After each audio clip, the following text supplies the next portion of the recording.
सरिता गिरी भन्ने देशद्रोहीले नेपालको महान नक्सा विरुद्ध भारतको ओड लिएर भारतकै वकालत पनि लिम्पियादुराली पुगेको भन्दै नेपालका एकजना चर्चित पत्रकारलाई इन्टरभ्यू दिएकी छिन्। उनलाई नागरिकता र उनको सांसदको फुली थुतेर उनको माइतीतिर पठाइदिनुपर्छ भन्नको निम्ति 1-2 दिनभित्र सरिता गिरी सांसद पदबाट गलत्याइनन् भने म त बस्छु अनसन। जसलाई हामीले नेपाली चेली बुहारी मात्रै स्वीकारेनौँ, किस्तीमा राखेर सांसदको पद दियौँ, अनि मन्त्रीको ओहदा दियौँ, गाडी दियौँ, घोडा दियौँ, सान दियौँ, सौकत दियौँ, तलब दियौँ, भत्ता दियौँ, सब थोक दियौँ, दया गऱ्यौँ, माया गऱ्यौँ, नागरिकता दियौँ, सब थोक दियौँ।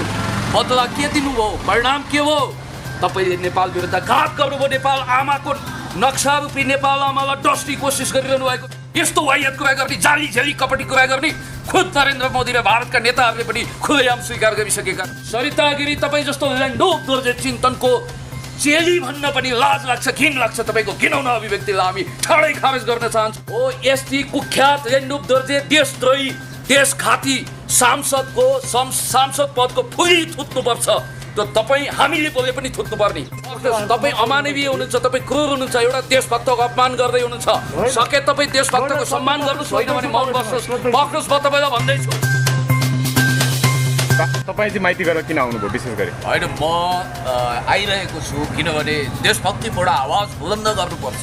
सायद हामीले आवाज बुलन्द गरेकै हुनाले सम्भवतः एउटा खुसीको खबर छिटोभन्दा छिटो तपाईँहरू सुन्दै हुनुहुन्छ कि नेकपाको सचिवालयले अहिलेलाई एमसिसी बुदाहरू घातक बुदा संशोधन नभएसम्म यसमा भएका केही देश विरोधी बुदाहरू एमेन्डमेन्ट नभएसम्म यसलाई किमार्थ स्वीकार्न सकिँदैन भनेर निर्णय गर्दैछ। सायद हामीले आवाज बुलन्द गरेको हुनाले म यहाँ विजय बस्नेत सर वा नेपाली काङ्ग्रेसको व्यक्तित्व हुनुहुन्छ, भोलिको सम्भावित सांसद पनि हुनुहुन्छ, एउटा देशभक्त दरो खरो व्यक्तित्व हुनुहुन्छ, बाबुरामजी हुनुहुन्छ, युवा हिजो जनयुद्ध लडेर आएको एउटा प्रतिबद्ध पहिला वाइसिएफको केन्द्रीय सदस्य नरनाथजी हुनुहुन्छ, जनआन्दोलनको घाइते अगाडि आइदिनु होला। त्यसै गरी उहाँ मित्र पनि हुनुहुन्छ र विद्यार्थी साथी हुनुहुन्छ, उहाँ नेकपाको प्रदेश कमिटी सदस्य हुनुहुन्छ। शुभ नाम बताइदिनु होला। मोहनदेव विष्ट। म सबैको प्रतिनिधित्व गरेर के भन्न चाहन्छु भने देशको पक्षमा, जनताको पक्षमा, विकासको पक्षमा, समृद्धिको पक्षमा, राष्ट्रघाती विरुद्ध, अपराधी विरुद्ध, भ्रष्टाचारी विरुद्ध, ल्यान्डोक दोर्जे प्रवृत्ति विरुद्ध दरो खरो आवाज बुलन्द गर्न हामी जुनसुकै ठाउँमा जान सक्छौँ। यहाँ मङ्गलजी पनि अहिले हुनुहुन्थ्यो, कता हुनुहुन्छ? हामी सबै एक ठाउँमा छौँ। हामी सिद्धान्त, नीति, विचार, कार्यक्रम, रणनीति, कार्यनीति भन्दा पनि माथि उठेर we are all Nepali people, हामी सबै नेपाली जनता भनेर आज त म के अपेक्षा गर्दै आएको थिएँ भने एमसिसीको कुरो त अब लगभग यो देशभक्त समाजवादी सरकार जसले 374 वर्ग किलोमिटर लुटिएको भूगोल समेटेर महान नक्सा जारी गरेको छ। अब सम्भवतः मेरो इन्फर्मेसन, मेरो विचार अनुसार संसदमा टेबल नगर्ने गरी अहिले पेन्डिङमा राखिएको छ। यो खुसीको खबर तपाईँ सुन्दै हुनुहुन्छ। तर दुःखको कुरा के छ भने हामीले तिरेको ट्याक्सबाट तलब खाने नेपालको संसदमा प्रवेश गरेकी एकजना पिसालु नागिन विषकन्या, म नामै भनिदिन्छु, सरिता गिरी भन्ने देशद्रोहीले नेपालको महान नक्सा विरुद्ध भारतको ओड लिएर भारतकै वकालत पनि लिम्पियादुराली पुगेको भन्दै नेपालका एकजना चर्चित पत्रकारलाई इन्टरभ्यू दिएकी छिन्। अनि निजगढ अन्तर्राष्ट्रिय विमानस्थल, निजगढ जहाँ म जन्मिएको पनि थिएँ, त्यस्तो महान game changer, fat changer program, त्यो एउटा अन्तर्राष्ट्रिय गौरवको आयोजना निजगढ फास्ट ट्र्याक र अन्तर्राष्ट्रिय विमानस्थल बन्नु हुँदैन भनेर लबिङ गरिरहेकी छिन्। र महान गौरवशाली सेना जसले नेपालको भूगोल रक्षा गरेको छ, नेपालको देशभक्त सेना, त्यसको आकार घटाउनुपर्छ, सेनालाई विकासको काम दिनु हुँदैन भनेर नेपालको सेना विरुद्ध बगावत गरेर हलाहल विष ओकालेकी छिन्। र नेपालको नामै फेर्नुपर्छ, झन्डै फेर्नुपर्छ, नेपालको अस्तित्व समाप्त पार्नुपर्छ भनेर भित्रभित्रै बाहिर देखिने गरी नदेखिने गरी षड्यन्त्र गरेकी छिन्। त्यस्तै देशद्रोहीको सांसदको बिल्ला महाभियोग लगाएर हुन्छ कि उपेन्द्र यादवजीले राजीनामा दिन बाध्य गराएर हुन्छ कि अथवा के गरेर हुन्छ सांसदको बिल्ला फुली थुत्नु पर्यो र उनी सांसद हुन अयोग्य छिन्। नेपालको अर्को देशभक्त सांसद गङ्गाजीको उनले दोहोलो काटेकी छिन् र उनको अङ्गीकृत नागरिक हुन पनि उनी अयोग्य भएको हुनाले उनलाई नागरिकता र उनको सांसदको फुली थुतेर उनको माइतीतिर पठाइदिनुपर्छ भन्नको निम्ति भोलिदेखि हामी सशक्त कार्यक्रम ल्याउँदैछौँ। मैले अल्टिमेटम दिएको छु, 1-2 दिनभित्र सरिता गिरी सांसद पदबाट गलत्याइनन् भने म त बस्छु अनसन। उहाँहरूले पनि साथ दिनुहुने मैले पाएको छु। उहाँहरूले पनि भनिरहनु भएको छ सबै देशभक्त नेपालीले साथ दिनुहुनेछ। त्यो आमाबाट अनसन पनि हुनसक्छ, रिले अनसन पनि हुनसक्छ। कुन ठाउँमा हुँदैछ तपाईँ? सम्भवतः हामी यतै पनि गर्न सक्छौँ अथवा संसद भवन अगाडि गर्न पनि सक्छौँ। जस्तो उहाँले त अब जस्तो सीमाको विषयमा बोल्दा लिम्पियाधुरा नेपालको कहिले थिएन होइन भनेर स्पष्ट रूपमा त्यो इन्टरभ्यू भयो नि जुन एउटा टेलिभिजनसँग त्यसरी भन्नुभएको छ। अनि अर्को कुरा नेपाल भारतको सम्बन्ध एकदमै राम्रो छ, रोटीबेटीको सम्बन्ध। यस्तो विवादको विषयमा भारतलाई सोध्नु पर्थ्यो पनि भन्नुभएको छ, जबकि भारतले 2019मा गर्दा नेपाललाई सोधीखोजी केही पनि नगरिकन त्यसरी जारी गर्यो। यसरी भनिरहँदा उहाँको राष्ट्रियतामाथि प्रश्न उठ्दै उठ्दैन। अब साथीहरूले पनि बोल्ने पालो पाउनुपर्छ। म अलिकति कुरा भनिसकेपछि उहाँ महानुभावहरूको कुरा तपाईँले लिनु होला भन्छु। सरिता गिरी, तपाईँलाई सम्झना छ छैन? तपाईँ सायद बिहारको युनिभर्सिटीले तपाईँलाई बिएसम्मको योग्यता दिएर पठाइदियो होला। हामी पिएचडी स्कलर पढ लेखेको मान्छे, हामीभन्दा धेरै पढ्ने ज्ञानी ध्यानी पढैया मान्छेहरू पनि हुनुहुन्छ। इतिहास सबैले पढेका छन्। तपाईँले नेपालको इतिहास भूगोलको गलत व्याख्या गर्दै भारतले जारी गरेको जाली झेली कपटी दुष्ट वाहियात र कमी खोस्टो नक्सालाई समाएर कालापानी लिम्पियाधुरा लिपुले 374 किलोमिटर भूगोल भारतलाई नसोधिकन नेपालले त्यो भूगोल समेटेर नक्सा बनाउनु हुँदैन। त्यो सम्माननीय प्रधानमन्त्रीज्यूले जुन देशभक्तिपूर्ण अडान लिनुभयो त्यो बापत नेकपा, सम्माननीय प्रधानमन्त्री, महान देश नेपाल, नेपालको नाम फेर्नुपर्छ, झन्डा फेर्नुपर्छ भन्दै कुख्यात देशद्रोही भएर कुतर्क गरेकी छिन्। एउटा नागिन विष कन्याले जस्तो हलाहल विष ओकलेकी छिन्। म उनलाई सम्झना गराउँछु, लेन्डुप दोर्जेको इतिहास एकचोटि पढ्नुहोस्। म तपाईँलाई एउटा किताब दिन्छु, ग्राभ एन्ड एनाक्सेसन, सुधानन्द बिएन दासले लेखेको त्यो किताब पढ्नुहोस्। त्यसको पेज नम्बर 66 हेर्नुहोस्। त्यहाँ के लेखिएको छ? इन्दिरा गान्धीलाई भेट्नको निम्ति लेन्डुप दोर्जे मन्त्री हुने महत्त्वाकांक्षाका साथ पटक पटक गएका थिए। इन्दिरा गान्धीले आफ्नो पिएलाई भनिछन् कफी खुवाउनु, राम्रोसँग राख्नु, यस्ता गद्दारलाई म भेट्दिनँ। अङ्ग्रेजीमा भनेको एउटा शब्द म भन्न चाहन्छु, a renegade of his motherland should be probable renegade of our country. अर्थात् उसको मातृभूमि सिक्किमको गद्दार भोलि हाम्रो देशको गद्दार हुन सक्छ। यस्ता मान्छेलाई पुरस्कार दिनु हुँदैन भनेर उनले भनेकी रहेछन्। लेन्डुप दोर्जेहरूको नियति त्यस्तो हुन्छ, डाइनोसर जस्तो भएर समाप्त भएर जान्छन्। तिनीहरू एउटा गुमनाम मृत्यु मर्छन् भन्ने कुरो लेन्डुप दोर्जेलाई पनि तपाईँले उदाहरणको रूपमा लिन सक्नुहुन्छ। सरिताजी, तपाईँको माइबाप जस्तै, तपाईँको देवादिदेव महादेव जस्तो नरेन्द्र दामोदर दास मोदीले नेपालको पार्लियामेन्टमा आएर Gautam Buddha was born in Nepal, नेपालमा बुद्ध जन्मिएका हुन् भनेर भाषण गर्नुभएको छ। तर तपाईँ जसलाई हामीले नेपाली चेली बुहारी मात्रै स्वीकारेनौँ, किस्तीमा राखेर सांसदको पद दियौँ, अनि मन्त्रीको ओहदा दियौँ, गाडी दियौँ, घोडा दियौँ, सान दियौँ, सौकत दियौँ, तलब दियौँ, भत्ता दियौँ, सब थोक दियौँ, दया गऱ्यौँ, माया गऱ्यौँ, नागरिकता दियौँ, सब थोक दियौँ। बदला के दिनुभयो? परिणाम के हो? तपाईँले नेपाल विरुद्ध घात गर्नुभयो। नेपाल आमाको नक्सा रूपी नेपाल आमालाई डस्ने कोसिस गरिरहनु भएको छ, डसिरहनु भएको छ। नेपालको नामै फेर्नुपर्छ, झन्डै फेर्नुपर्छ, नेपाल विघटन हुनुपर्छ, नेपालको अस्तित्व समाप्त पार्नुपर्छ, हिन्दी भाषालाई राष्ट्रिय भाषा बनाउनुपर्छ, अङ्गीकृतलाई राष्ट्रपति प्रधानमन्त्री प्रधान सेनापति बनाएर त्यसको फिजीकरण गर्नुपर्छ, सिक्किमीकरण गर्नुपर्छ।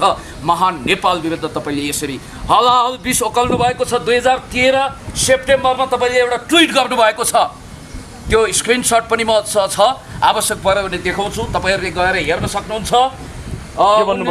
यो 6:32 बजे सेप्टेम्बर 23मा उनले ट्विट गरेकी रहेछन्। 6:32 PM-मा, 6:32 PM-मा, Gautam Buddha was born in Madhya Desh of ancient northern India in Lumbini grove of city Kapilavastu. Kapilavastu is now in Madhes. के भनेको यो?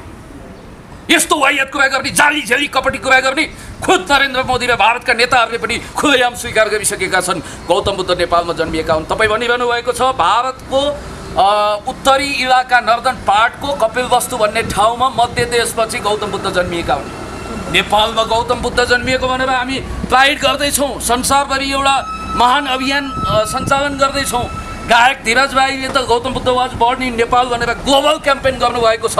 तपाईँले त्यति मात्रै गर्नुभएको छैन, नेपाल र चीनको महान मैत्री सम्बन्धलाई हिलो छ्याप्दै चीनको इसारामा नेपालले काम गरिरहेको भनेर अनावश्यक रूपमा चीनलाई तान्नु भएको छ। 70,000 हेक्टर जमिन जो भारतले लुटेको छ, तपाईँ चीनलाई लुटेर देख्नुहुन्छ। खबरदार!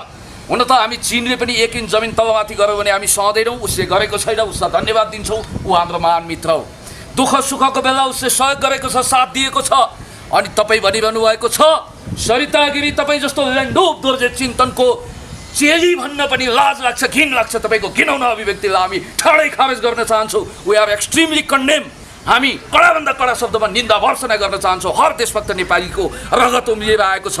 र उहाँले अर्को कुरा के भन्नुभयो भने, हेर्नुहोस्, राष्ट्रिय समृद्धिको लाइफ लाइन बन्न सक्ने फेट चेन्जर, गेम चेन्जर प्रोग्रामको रूपमा निजगढ अन्तर्राष्ट्रिय विमानस्थल र तपाईँलाई थाहा छ त्यसै गरी राष्ट्रिय गौरवको निजगढ तराई, निजगढ काठमाडौँ फास्ट ट्र्याक अहिले बनिरहेको छ। पहिला इन्डियाले बनाउनुपर्छ भनेर तपाईँहरूले मर्यादा गर्नुभयो। त्यो नभइसकेपछि, गौरवशाली सेनाले बनाउन लागिसकेपछि यो देशको आर्मी, प्रहरी, अख्तियार, अड्डा अदालत सबै कुरो पङ्गु बनाइदिने, इन्स्टिट्युसनहरू फेल बनाइदिने। तपाईँलाई थाहा छ यो देशका सुरक्षाकर्मीहरूलाई हामी सल्युट गर्छौँ। कमी कमजोरी भयो होला, द्वन्द्वकालमा हामी भिड्यौँ पनि होला, तर यो देशको सुरक्षा गर्ने वर्दीवाला देशभक्त सिपाहीको अपमान किमार्थ हामीलाई सह्य छैन। हामी भन्न चाहन्छौँ देशको पक्षमा, जनताको पक्षमा, विकासको पक्षमा हर कोही देशभक्त अगाडि बढ्छ भने लेन्डुप दोर्जेले आँखा नचम्काउनु, हात नलम्काउनु। र अर्को कुरा के छ भने गौरवशाली नेपाली सेनाको आकार घटाउनुपर्छ भनिएको छ। त्यति मात्रै होइन, सेनाले विकासको काम गर्न पाउनु हुँदैन भनेर असंसदीय अमर्यादित भाषा बोल्नुभएको छ। तपाईँले हिन्दीमा नेपाली महान नक्सालाई सत्तोसराप गरेको कुरा चाहिँ रेकर्डमा बस्नु रे। अनि गङ्गा चौधरी जस्तो देशभक्त सांसदले तपाईँको बारेमा तपाईँको सारा 3 पुस्ते जन्मकुण्डली उतार्ने गरी बोलेको कुरा त्यो चाहिँ रेकर्डबाट हटाउनु, यो कहाँको संसदीय भाषा हो? अर्को कुरा पनि म तपाईँलाई भन्न चाहन्छु, लक्ष्मण गिरी उहाँको श्रीमान पछि डिभोर्स भयो। तपाईँलाई थाहा छ उहाँको अमानवीयताको विषयमा? लक्ष्मण गिरी एउटा सोझो धनाढ्य परिवारको इन्जिनियर हुनुहुन्थ्यो। रूपकी रानीले जादु चलाइन्, लट्ठै परे, विवाह गरे, पछि एउटा नागिनको बहुपासमा बाँधिए, सम्पत्ति पनि गयो, डिभोर्स पनि भयो, डिप्रेसनमा परे, रक्सीको मात्रा बढ्यो, बिचरा गुमनाम मृत्यु मर्न विवश भए एउटा देशभक्त उहाँको पूर्व श्रीमान। तपाईँ अमानवीय पनि हुनुहुन्छ। यस बापत पुण्य गौतममा मुद्दा लगाउनु छ भने कोही बात छैन, म तयार छु।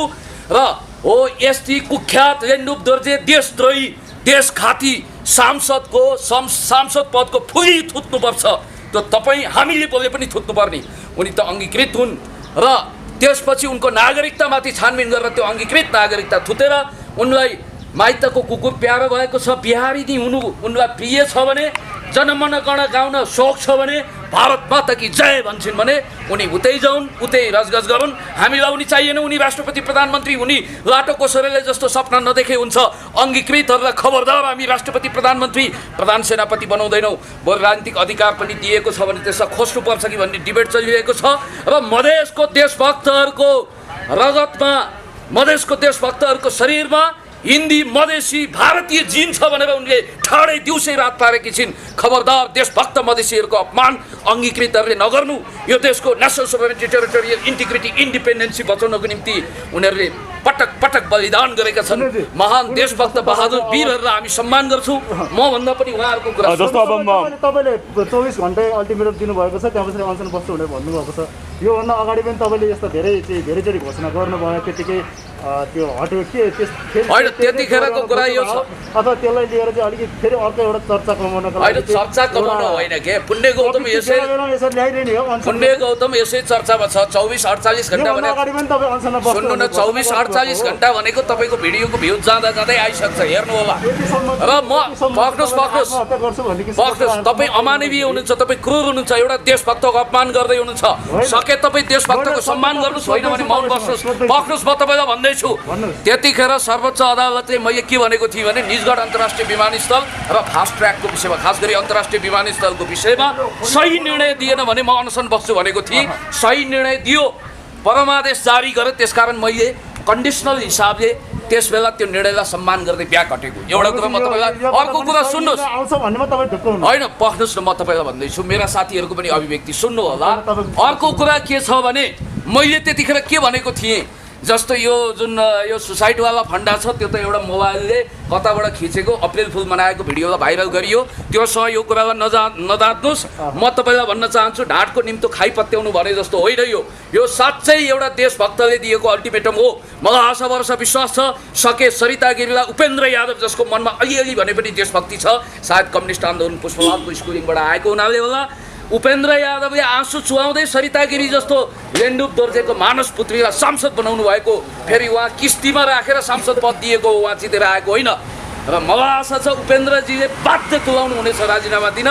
यदि उपेन्द्रजीले गर्नु भएन भने संसदको 2/3ले महाभियोग लगाएर भने पनि उनलाई ठेगान लगाउनुपर्छ र उनको नागरिकतामाथि पनि छानबिन गरेर उनलाई नेपालमा बस्न मन छैन भने आफ्नै माइत जाउन्, आफ्नै कुकुरलाई प्यारो गर्दै डुलाउँदै बसुन्। बाँकी साथीहरू ठिकै छ मोहन विष्ट अन्तिम जस्तै तपाईँ अब अस्ति 2 दिन अगाडि मात्र माइती घरमा एउटा चाहिँ सानोतिनो झडप भए चाहिँ भएको थियो र तपाईँ एउटा नेकपाका कार्यकर्ता हुनुहुन्छ र तपाईँको चाहिँ एउटा समर्थन चाहिँ राजावादीबाट अलिकति ढल्किएको हो भन्ने चाहिँ अलिकति देखियो त्यहाँनिर। त्यो हो हेमराजजीको कुराहरू आइरहँदाखेरि हेमराजजीले त्यो विषय त्यो दिनको कुरा तपाईँहरू बढी कन्ट्राडिक्सन खडा गर्न खोज्नुहुन्छ के? स्पष्ट पार्नु पहिलोचोटि जिन्दगीमा मैले यस्ता कुरा सुने। पुण्य गौतम लोकतान्त्रिक समाजवादी गणतन्त्रवादी हो, डिएनए टेस्ट गर्नुहोस्, कहिले पनि गणतन्त्रको विषयमा कम्प्रोमाइज गर्दैन।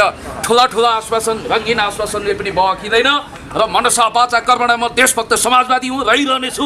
यो कुरा ढुङ्गाको अक्षर जस्तो लेखिराख्नुहोस्। एउटा कुरा। दोस्रो कुरो, मेरो असहमति कहाँ हो भने नेताको टाउकोलाई प्रतीक बनाएर फुटबल खेल्ने अनि त्यहाँ चाहिँ नेताहरूको फोटो राख्ने। याद गर्नु होला, त्यो फोटो एक त त्यस्तो क्रूर खालको खेल खस्न पाइँदैन। देशलाई द्वन्द्वको कारखानामा फेरेर द्वन्द्व उद्योगी भएर देशलाई सन् 94को रुवान्डा सुडान जस्तो बनाउने, हुटु तुत्सी बीचको नरसंहार जस्तो जेनोसाइड मचाउने र देशमा हत्या हिंसा लुटपाट मचाउने यस्तो अराजकता किमार्थ मान्ने छैन। ल मानौँ एकछिनको लागि फुटबलै प्रतीकको रूपमा बनाएको हो भने पनि त्यहाँ यो देशलाई सबैभन्दा कमजोर बनाउने लेन्डोप दोर्जेवादी भूमिका निर्वाह गर्ने बाबुराम भट्टराई, सरिता गिरी, राजेन्द्र महतोहरूको फोटो किन टाँसिएन? हाम्रो आपत्ति त्यहाँ हो। त्यस कारणले पहिलो कुरो त हरेक नेताहरूको जसले लोकतान्त्रिक गणतन्त्र ल्याउनु भयो, जसले समाजवादको यात्रा तय गरिदिने एउटा अभिभावक हाम्रो काँधमा सुम्पिँदै हुनुहुन्छ र कमी कमजोरीका बावजुद पनि देशको पक्षमा, जनताको पक्षमा उहाँहरूले बडो ठुलो त्याग गर्नुभएको छ, जेल भोग्नु भएको छ, भूमिगत सङ्घर्ष गर्नुभएको छ, हामीले पनि गरेका छौँ। र सुन्नुहोस्, त्यस्ता नेताको अपमान गरेर कसलाई खुसी बनाउन खोजिएको छ, एउटा कुरा त्यो। दोस्रो कुरो चाहिँ मेरो के हो भने म कुनै पनि साथीलाई हिमानी ट्रस्टबाट सहयोग ल्याएर हिरो बन्न खोज्यो, यसो गरौँ उसो गरौँ भनेर आरोपित गर्न चाहन्न। द्वन्द्वको कारखाना खोल्ने कोसिस कसैले पनि नगरौँ र म भन्न चाहन्छु कसैले पनि प्रतीकात्मक रूपमा टाउको काटेर फुटबल खेल्ने जस्तो क्रूर आह्वान नगर्नको निम्ति पनि आह्वान गर्छु। र अन्तिममा मैले यति कुरा भन्नु, साथीहरूको कुरा सुनेपछि थप केही राख्नु परेर राखौँला। अन्तिममा यति कुरा भन्न चाहन्छु, अब देशभक्तहरूले शिरमा कफन बाँधेका छन्। महान जननीको रक्षाको निम्ति, नेपाल आमाको रक्षाको निम्ति हरेक विषालु नागिनहरूलाई खोजी ठेगान लगाउन सक्षम छन् साथीहरू।